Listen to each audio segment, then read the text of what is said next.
I would have said it's finished, but it's not. I decided to put those ramps in the front splitter, so I need to take it off. But that could be done at any time later, whatever. This thing is now removable, super removable. There's one thing that I'm kind of questioning. I'm not about 100% sure about it. You see these plates, I like them, the way they're adjustable, the latches, they're supposed to be very strong and all that. It's great, good, I'm happy with that.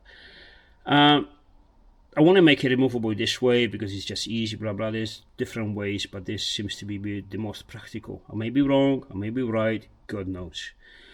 One thing that I'm not really, I don't know, I'm not too fussed about it, but like if you mind, this is alloy, right? This is about 5mm alloy. Now that bolt there, there's not much material left underneath. You could shit it out. This one has quite a lot, but on the side it could sort of open up, so the whole structure down here is the supporting mode. Same for this, it's not really that much of it. Obviously being 3 of them, you know, so should be okay, but we already know that we actually broke the metal bit of a latch, smaller than this, but the ones we used before. And I think this is bigger, obviously overall, because you've got 3 of them, so the thickness and everything adds up. But this is alloy. That one was steel.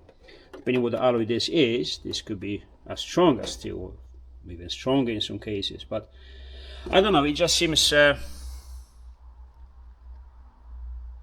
not oversized, if you know what I mean. It seems should be okay. I would like to have it, I don't know, maybe I copy that design and redo it and do it in steel. I know it's going to be slightly heavier, but there's places where you want to shave weight and places where that is a secondary goal. Anyways, what I want to say is what even happened here. It's like this is suddenly from fully road car, fast road car, to what's going on. It's called escalation. Let me tell you through how it works. Well, the car MR2, as you know, all the MR2s are quite unstable at speed due to aerodynamics float, where the design float. Not the body, not the bone, nothing else. Actually, they are quite aerodynamically sound. But doesn't have an engine inside in the front, it's fairly empty. You got the air going inside the bonnet area, you generating pressure, and the only way that pressure can get out is from under the car. So when you're pushing that pressure down, you're generating force going up, which is lift, and that's why they feel very light on the front, literally lifting up and being quite wobbly and very light on the steering and just not stable. Not because there's a flaw in geometry or overall design, it's just that particular area. Now the way I design, well, it's not just it's the splitter has been there for years and years and years and years, but this particular one, for this particular car, this is the way I do it. Again, up to the rakes. If you're doing track days, you can do 0.5 meter in the front, not a problem, but I stick to the rules, so 100mm front of the bumper all around. Just because I'm not sure what the car is going to be doing next season, even this season. Ignore the mess, ignore that patch, because obviously this is what I'm working with for now. But you see that splitter, it runs all the way back to where the inside of this area actually finishes. So for there's nowhere to escape. It will not go underneath of the car. So we lost that force pushing the car up. Now we go out of the from the wheels, this area here, under the floor, everywhere else, but not there. Obviously, at the moment, there's a lot more to do because we're going to manage that airflow completely. But that's the next step. I'm trying to explain how the escalation started. So, because I'm building a proper engine for this, it's half built anyway. Gearbox is there, always there. It's just lack of time. Around 600 brakes, depending on fuels. Could be more, could be less, depending on obviously conditions and everything. Doesn't matter for now. Anything over 500 brakes in this, it starts to be rapid, especially around the truck. So And I say, okay, I want to do some track days. I want to get back to the truck. You know, I used to race motorcycles. I've drawn some race cars. I want to get back into. I have to renew my license because maybe test days are better than track days. Less rules. You know, you can't overtake in the corners, like bollocks. So pretty sure if I do the track day, it's going to be black flag after a few laps, and then the next one going to get banned or something. Don't care. Maybe not. Maybe I'm talking shit. We'll see. The reality is I wanted to keep this car stable because I'm going to exceed the speeds of 100 miles an hour very quickly, and I remember this car 100 is already fairly unstable, even with suspension, the chassis modes and everything, because aerodynamics are quite powerful. If you're thinking that you're lifting at just over 100 miles an hour, you're lifting aeroplanes, it tells you a lot. They don't need much speed, and these are only 900,000 kilograms depending on the setup, but let's say a ton. Well, the original they're under a ton, but then you add stuff, you remove stuff, it depends. You can get them down to, I think, 850 or something like that. But regardless, you have to stop the car from lifting, you have to push it down. The secondary reason I need the front area sorted down, push the car down, is for the big tires. Now everyone wants about how big these tires are, including myself. Myself probably the mostly, like every time I see it, because I just like it. So I build the car the way I do enjoy it. I like fat tires, especially on the front as well, which there are downsides, of course, geometry and handling on the stuff, but I prefer my positives from it because cornering and braking is just fabulous. Now, that being said, the back tires, they have no problems to warm up because obviously you have a drive. But on the front tires, because the gas is so light, and again lifts up, so it gets lighter the faster you go. These front tires, no matter how much you can push them, we're talking road, right? So 30 miles an hour, 60 miles an hour, you can, blah blah. Or when I'm in Mexico, I can test them a little bit more, and I'm trying to put some heat on them. Nope, absolutely nope. There's been a little bit of a heat. Just tiny bit inside because obviously camber and all the stuff, but barely noticeable. They cold. They still grip okay because obviously they're out of cold temperature, out of the range when they're dangerous, but they don't obviously grip as much as they should because they have to be in the temperature. I can't heat them up, Monique. I can't heat them up enough, so we have to push the car in as much as I can. Trying to explain the escalation. What fucking happened here.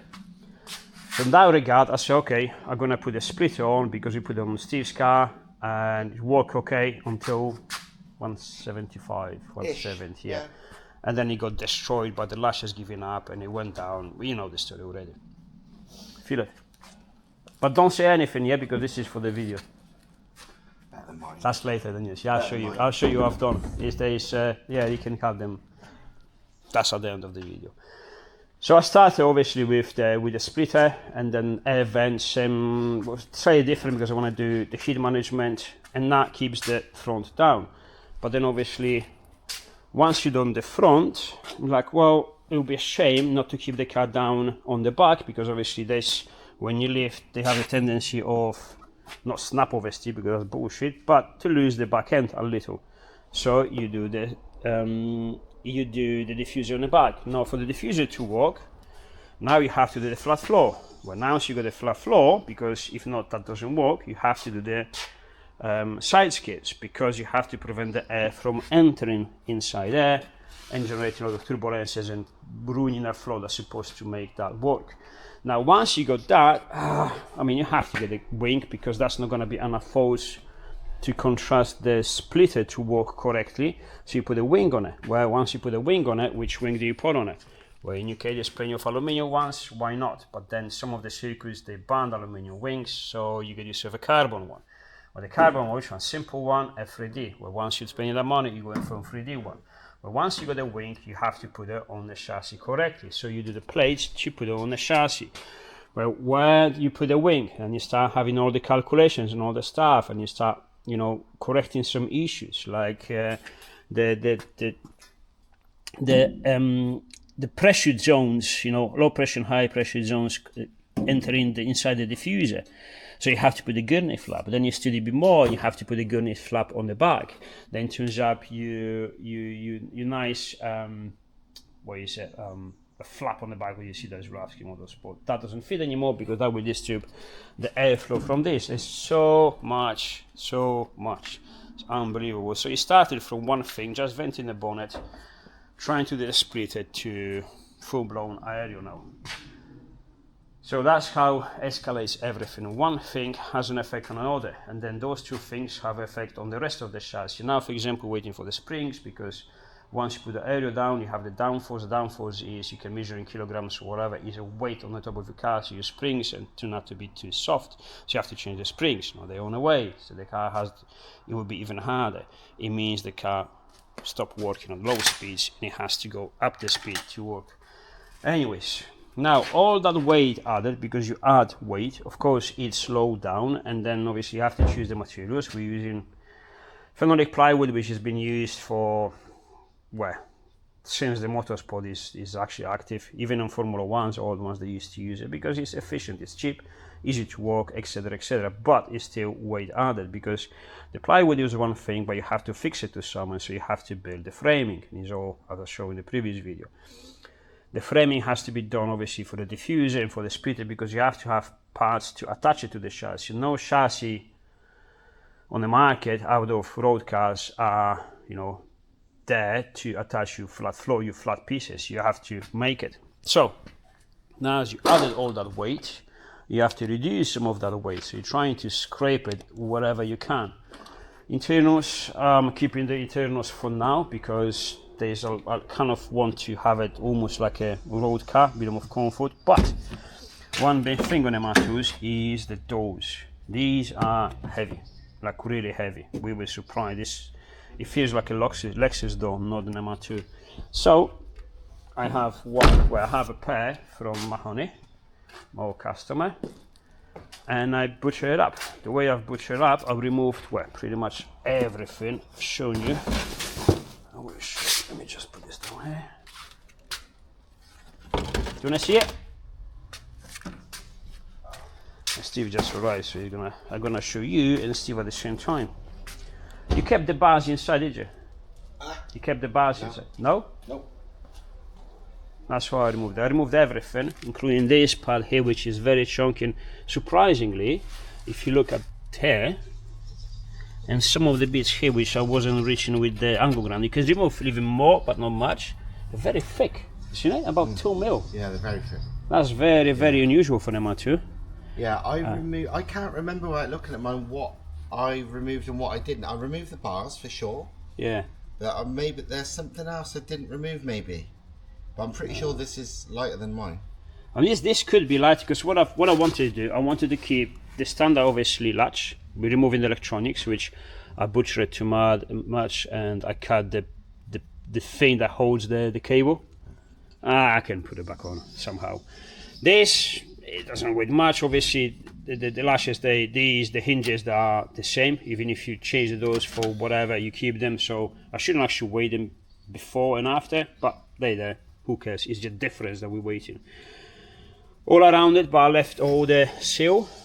You can butcher them really, really flat there. You could probably remove another kilogram, maybe half a kilogram, like all around this. I left it on for rigidity, a bit of comfort, and obviously the seals all around, so car kind of seals when you drive, because fuck knows what I'm gonna do with the car. You know, I might do one track day, get bored, and just use it on the road. Stupidly, not gonna happen, but obviously I don't know. So I believe more, and I'm still in time to butcher even more. Anyways, the standard door was, because I didn't remember, 28.3 kilograms. Let's have a look at this. Because then you're offsetting that. Let me feel. All that framing. Go on, guess it.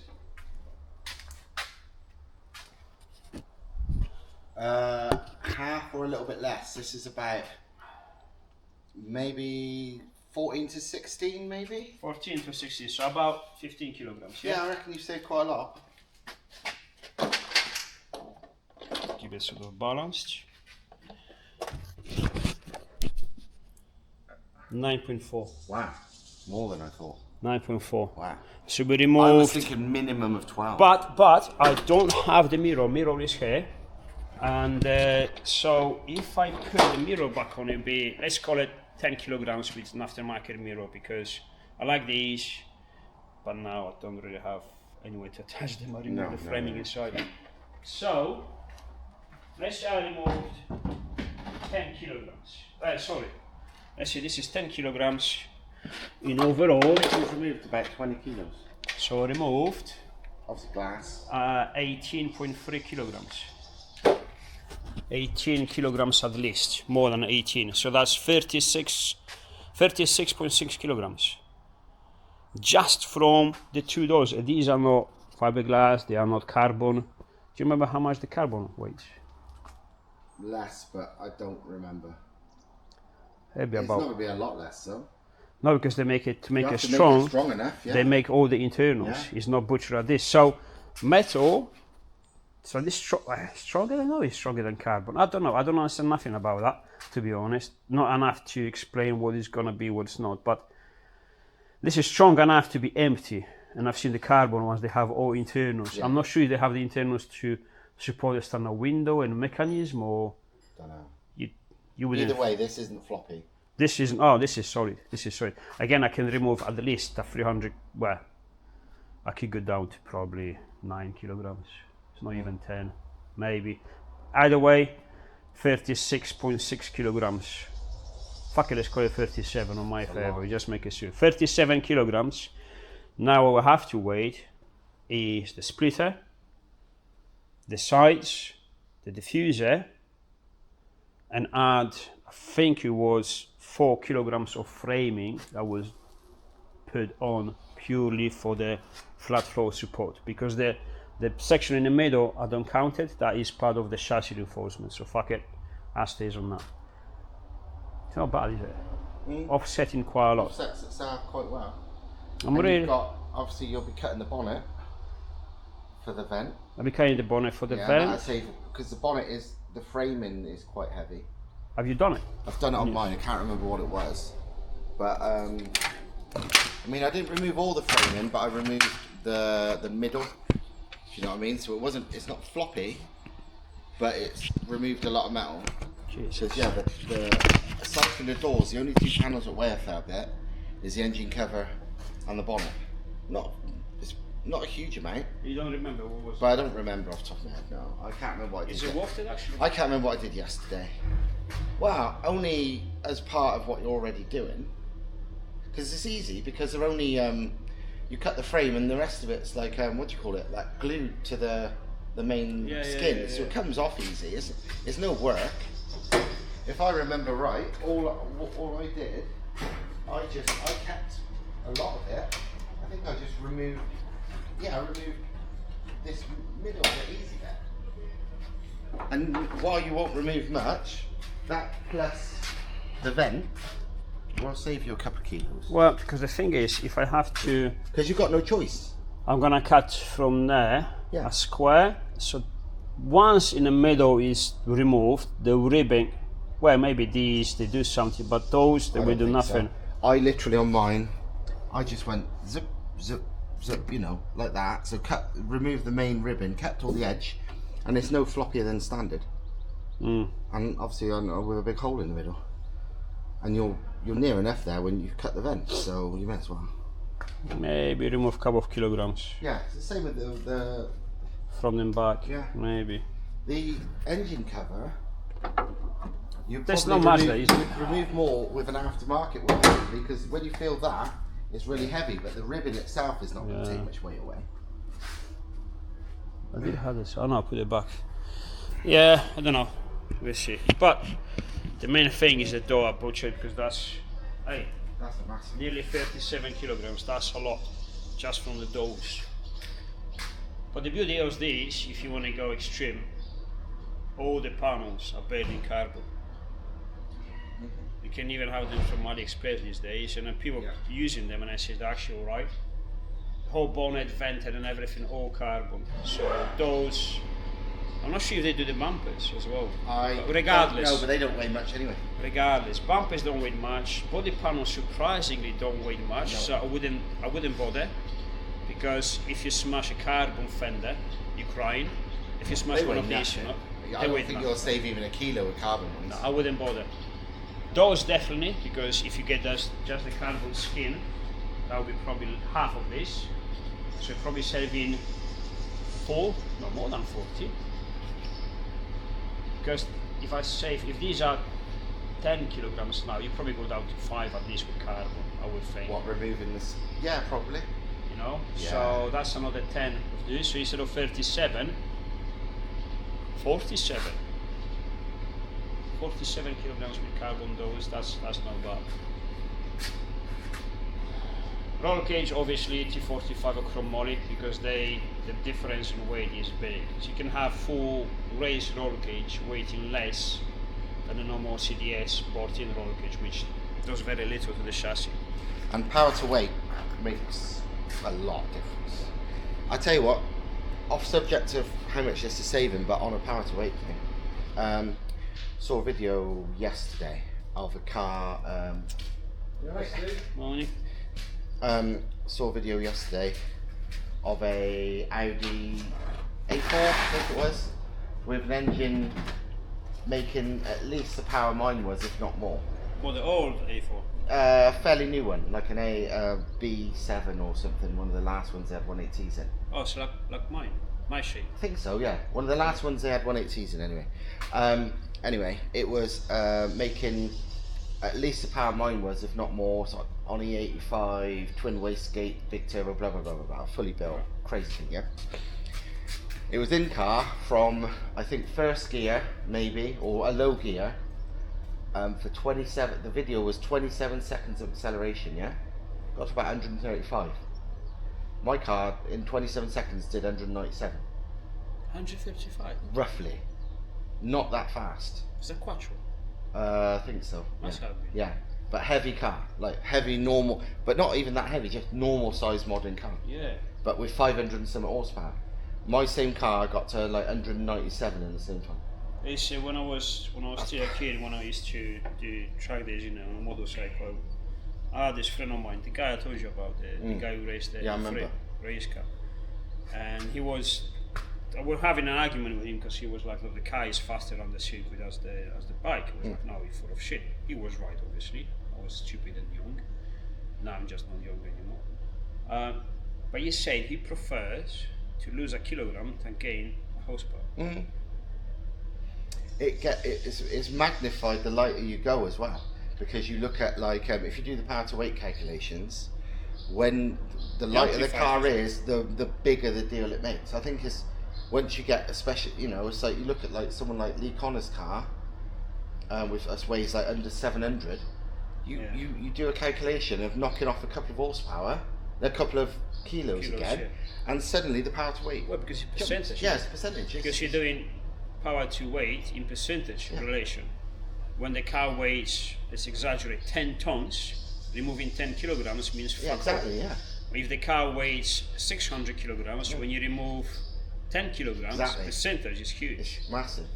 So the lighter you go, the bigger a deal it makes, and like you see stuff like that. Because I was watching the video and thinking, God, this looks really slow. Then I looked at my own draggy thing, and it's like in almost the same amount of time, I got to 197 miles an hour. It's like, well, 193, sorry, not 197. Whatever. So these cars, it's a big deal. That's gonna be tough. I will definitely get you accelerating quicker. But the thing is, acceleration is one thing. Obviously, it's important, but for you, obviously, is the most important thing. For this, what's important is cornering. Yeah. When in cornering, you're not using any power. You're only using force, which is fighting each other, which is grip against weight going, try and push outside the corner. It's how nimble. I mean, realistically, saving 30 something kilos on a car already this light, it's gonna be more nimble no matter what. Even if you wouldn't you wouldn't notice it in massive lap times. You would feel the difference. I was watching actually this morning when I was trying to render in these stupid videos with AI. I was watching Ruski Fab making custom splitter for a customer. Almost as big as this, almost, because this one, ours, they go further down because obviously we don't have the engine in front, so no sums, no other bullshit, so we can do it.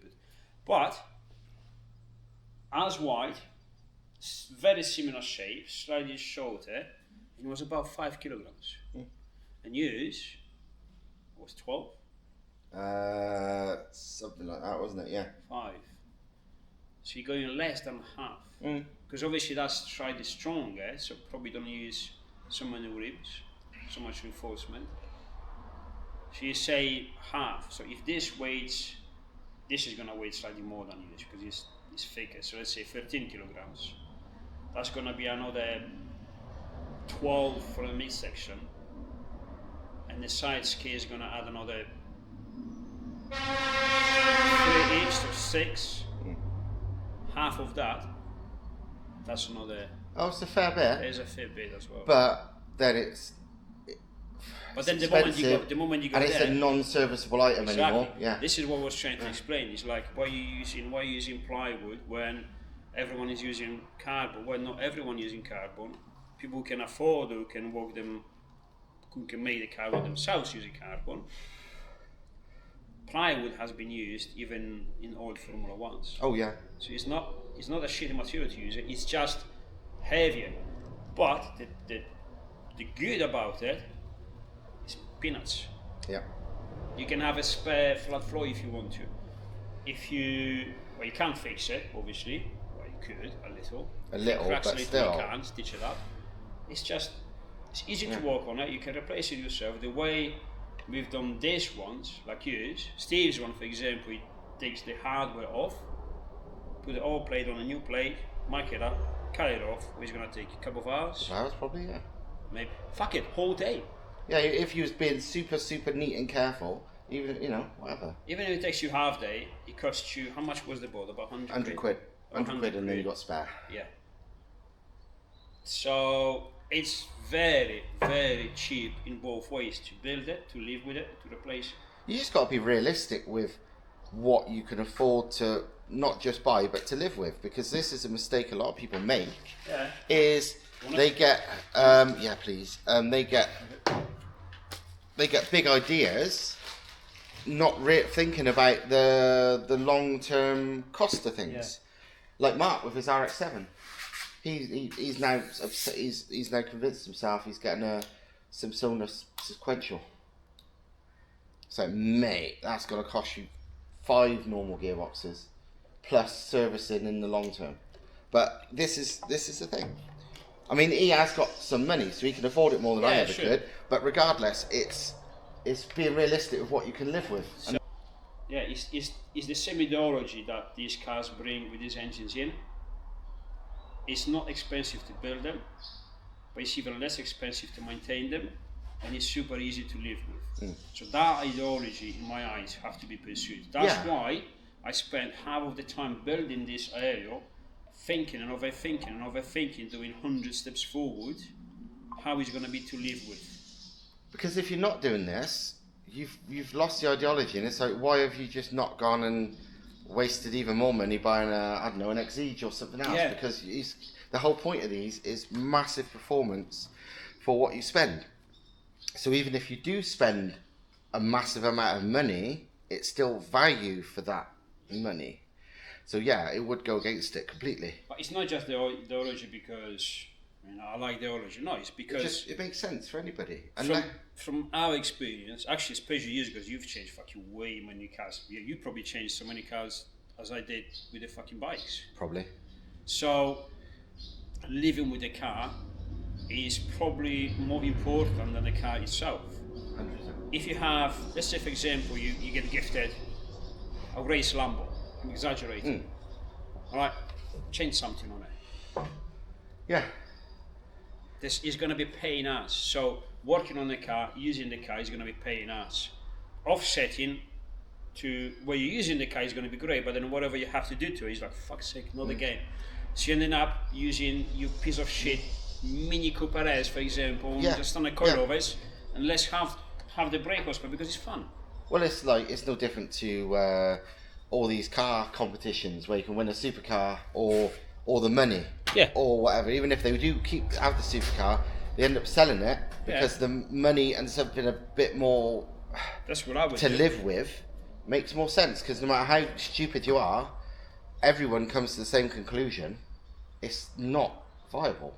You know, it's like this is going back a bit, and I haven't even asked him what he's done with it these days, whether he's still got it.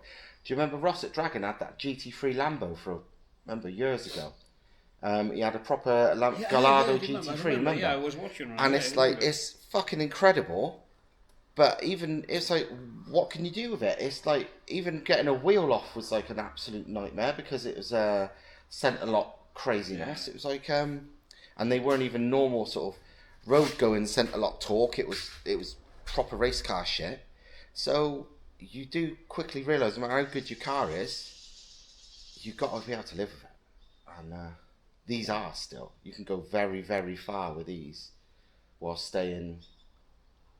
Well, how much footage we have from people around the world using these lightly sorted, like usually K20, even NA, sorted chassis, suspension, which is just coilovers, some wheels and good tires, basic aero, nothing, I mean, just vents on the bonnet and that's it, and chasing Porsches and Lambos around the circuit, and they just fly around them. You know, so. Well, even you look at like fairly extreme cars like that, and it's not even very extreme really, but the like, what's the one from Japan called again? Techno Spirit. The Techno Spirit one. Yeah, it's relatively basic as hell, super but it runs like way under 1 minute round to Scuba, which is basically faster than most like supercar hypercars can do, and it's basic as hell. And when it was NA, it won that Toge challenge thing against all these cars with 10 times the bloody spec. And basic spec, half the spec of this actually. It was a basic 2ZZ with decent, just decent suspension and tyres, nothing special. Chassis sorted, not even big tyres. Yeah, fairly small tyres this one. If the guy come over here, he'll be laughing in my face, he'll be like, what you've done. Yeah. What you've done, you don't need all of that. Yeah. But that's the thing, they're giant killers really, but they stay, if you keep the ideology right, they stay like it. Just at an even higher level. So why did you left this fairly standard and just like the Techno Spirit? Well, in my case, because I enjoy building shit. Yeah, because you're mental. Yeah, I just like doing this stuff. So half of my enjoyment is this, me improving this stuff. And it's not bad because now we have all these conversions and bits. But yeah, it's fun. It's like I was finishing the podcast of that guy from South Africa who has that mentor hill climb, too. And the lady, obviously, with the bloke on a podcast was asking me, what you want to do? How far do you want to push it? Do you feel stressed? Do you feel pressure? It was like, actually, no. Because he said to me, the most important thing, even at this level, is fucking wins everything. He wants the forward drive class in the rear wheel drive car. It was like, to me, the main goal is still having fun. I don't get paid for doing this. No. I'm only showing up, spending this money only because I want to have fun. Yeah, you're losing money, not making money. Exactly, losing money. I'm spending money to have fun. No one is going to kill my fun. The moment I'm stop having fun, I'm doing it wrong. Yeah. And he's an older bloke, loads of experience in racing, and he said that. I tell you what it is. I've seen so many drivers playing, having fun and switching from fun to acting like professional drivers. Missing the point. Professional drivers, they get paid, that's their job. They're not doing that for fun anymore. They do it as contract, as work. They get paid for it. If you don't get paid for it, why would you go for all the stress and removing all the fun from it? Well, you know as well as I do, that's why probably half the people quit a lot of this racing because of that. You look at even like more lower levels of drifting and time attack. The minute people start taking it really seriously, they stop doing it after a year or so because it's like, this is shit. I'm spending loads of money for what enjoyment? Funny you say that. The other day I was watching a bit of drifting. I kind of miss it sometimes. I miss it when I took my missus in my Beamer? You were there. Was it with your missus or with yourself? I can't remember that time. It was a few times. You were in X5. Yeah, that was. I think it was myself that time. I can't remember. Maybe it was yourself. No, it was Mrs. that time. Yeah. That was at that place over Worcester Way, wasn't it? Yeah. It was that Ladies Drift Day, that's Ladies Drift Day, yeah, correct. Yeah. And that was awesome day. I didn't drift it because my missus did, and I just enjoyed watching people, all this stuff. But I'll tell you something, then YouTube videos when you're watching drifting, yeah? So you see professional drifting, you don't see much. You see two cars, and after a few seconds, they all disappear in a massive cloud of smoke. Because the bigger the angle, the more the smoke, the more you escape, the greater. But And it literally lasts a few seconds. That's the trouble. And it's bit, I'm not exaggerating. To me, from watching it like outside, it's shit. From inside could be different, but from watching outside, it's bullshit. It's boring. And then you're watching Japanese guys or amateur drifting.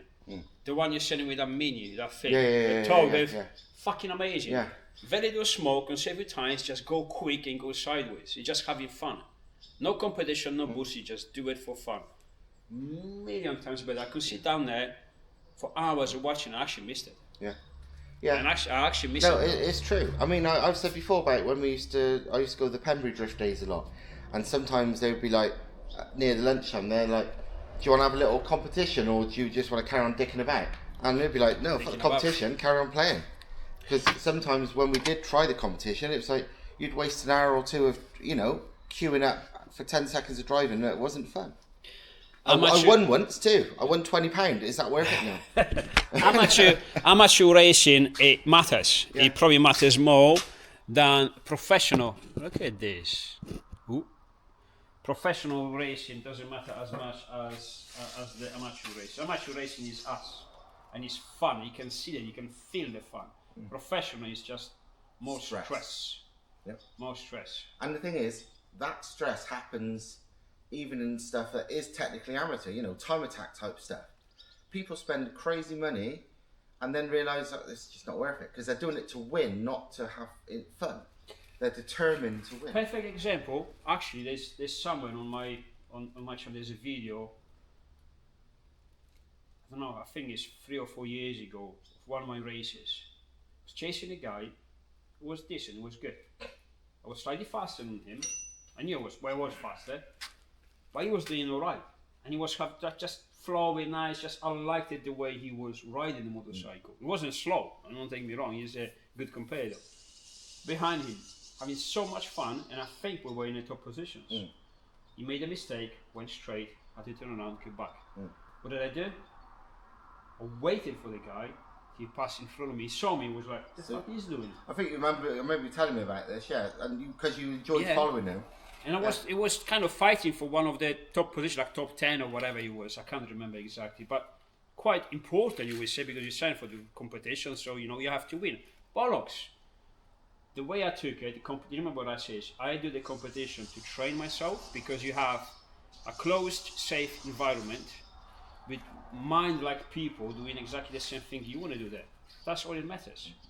How many times, because it's endurance race as well, how many times I ran out of energy, I was in first position, winning the race, come back in the pits when he says, what happened? Nothing, I'm just tired, can't be fucked anymore. That's all I can take.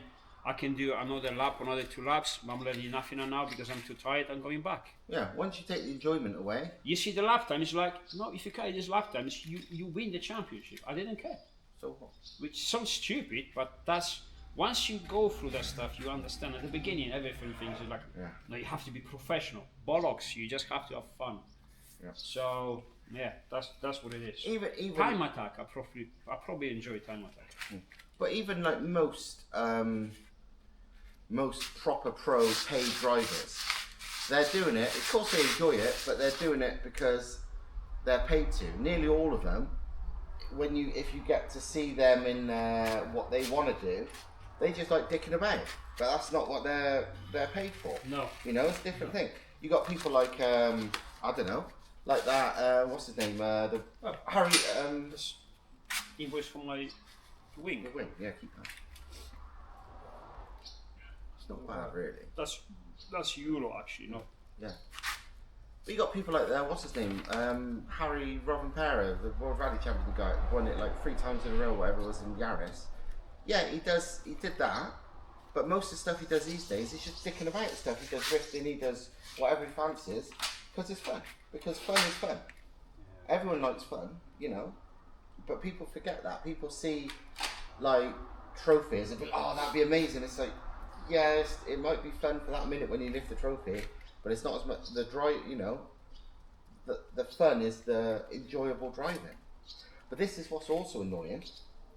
Other way around, is you said yourself, like the aero, this and that, or whatever. You're doing it because you love this. That's how you love to drive. But then you got other people. Like, remember old Joyful Driving man? was telling you, that's completely ruins it because it's not joyful anymore. It's not fun that's- anymore. So no, that's personal opinion. Yeah, of course we know. Yeah, little light, low grip cars are fun, but depending on your mindset, depends what you want to do. Fun is different for different people. Don't take me wrong, I enjoy driving a piece of shit Mini which has originally probably 80 brakes, and probably 60 left, and you got no fucking power. Yeah, it's dead, isn't it? And I love it because it's just like back in the times when you have no power, you just flat out everywhere, trying not to slow down. Is it joyful? Absolutely. Is it fun? Yeah. Do I have to stick to that? Yeah, no. is that the only thing you like? Yeah. I also like doing this stuff, you know, making improvements, make the feel the car doing better, sticking better to the ground, going faster in the corners, able to brake later, thanks to the work I've done to it. So it's that's bullshit. It's the same. It's the same with my stuff. Like people are like, oh, when you got to do track stuff, your car's like, I'm not really gonna. I'm not that fussed. But it's not like I only like straight. Same as I don't like. I can't be bothered like quarter mile stuff. Never that fussed about standing start racing. Just not really me. I don't get me wrong. I understand it and I like watching it. But I'm never super fast. But I do like straight line racing. But also I like drifting. I like all sorts. We all like different things. But some people don't realise or can't get it in their head. People like different things. You know what I mean? In their car. My way of having fun or is no fun. Yeah. Same as some people like cars not even for the driving. They like the show circuit. They like whatever. Go for it. I don't care. People enjoy collecting inflatable dolls. People like all sorts of crazy stuff. Do it. Yeah. Okay. You know, but some people don't understand it's not just their way. It's whatever you enjoy. You know. But yeah, people saying, "Oh, you're ruining the fun by doing that." Well, that one guy said that just cracked me up. I said, "Mate, you've got no idea." That's just being blinkered. That is being so arrogant, thinking that your way is the only way. The way of having fun for you is the way of having fun for everyone else. That is so arrogant. It's exactly why I always say I ideally need about 3 or 4 MR2s because I like different things, and not one car can do everything. No. So yeah, you know. Yeah. So anyway, I know this is gonna be another long one. Fucking hell, 44 minutes. I can't, swear to God, I can't make a fucking video short. Go figure.